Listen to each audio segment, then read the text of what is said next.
Hi viewers, welcome to Amma videos. Kusuma Kumar ఈజే at Kusuma 987. కోడి పండుగ అయిపోయింది. ఇప్పుడు మరి కార్తీక మాస పండగ కదండి, కార్తీక దీపాల పండగ. మరి ఈ కార్తీక మాసంలో మొదటిగా శివయ్య కీర్తన అగస్తీశ్వరం ఆరాధయేహం పాడిన వారు శ్రీమతి రమ. వినేద్దాం రండి. అగస్తీశ్వరం ఆరాధయేహం హరం సచ్చిదానంద వల్లీశం శ్రీ అగస్తీశ్వరం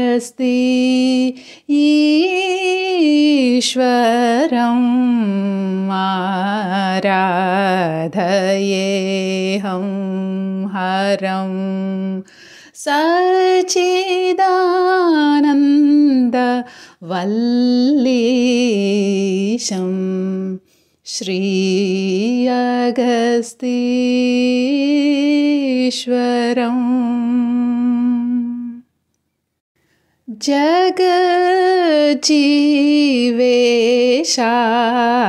జగజ్జీవేశాకరం జనన విలయకరం జగజ్జీవేశాకరం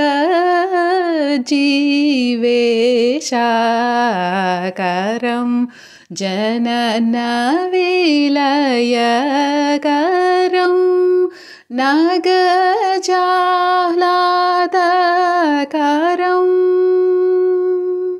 నగజాహ్లాదకరం నందీశం శంకరం నగజాహ్లాదకరం నందీశం శంకరం అగస్తీశ్వరం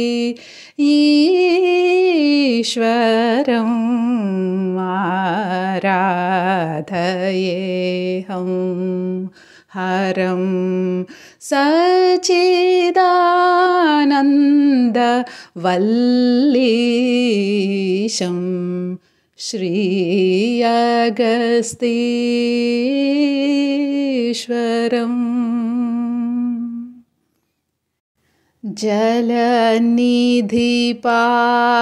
జలనిధిపానార్థం కలశజేనార్చితం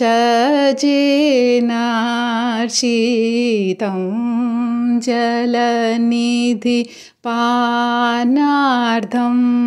కలశజేనార్చితం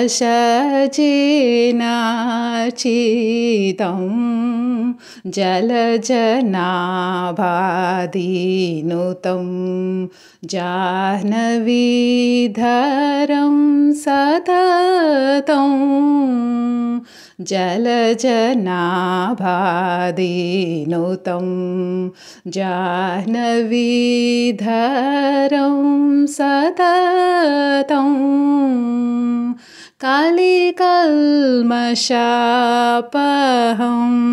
కమనీయ విగ్రహం కలికల్మషాపహం కమనీయ విగ్రహం సులలిత గురుగుహజనకం రక్షితధనికం సులలిత గురుగుహజనకం రక్షితధనికం జలరుహాప్తచంద్రాగ్నిదృశం జటాజూటమీశాద్రీశం వలరిపువందితజగదీశం వాంఛితార్థదాయకమనిశం జలరుహాప్తచంద్రాగ్నిదృశం జటాజూటమీశాద్రీశం వలరిపువందితజగదీశం వాంఛితార్థదాయకమనిశం అగస్తీశ్వరం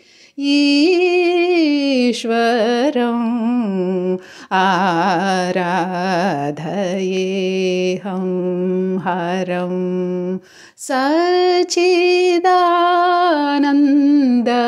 वल्लीशं श्री अगस्ती ఈశ్వరం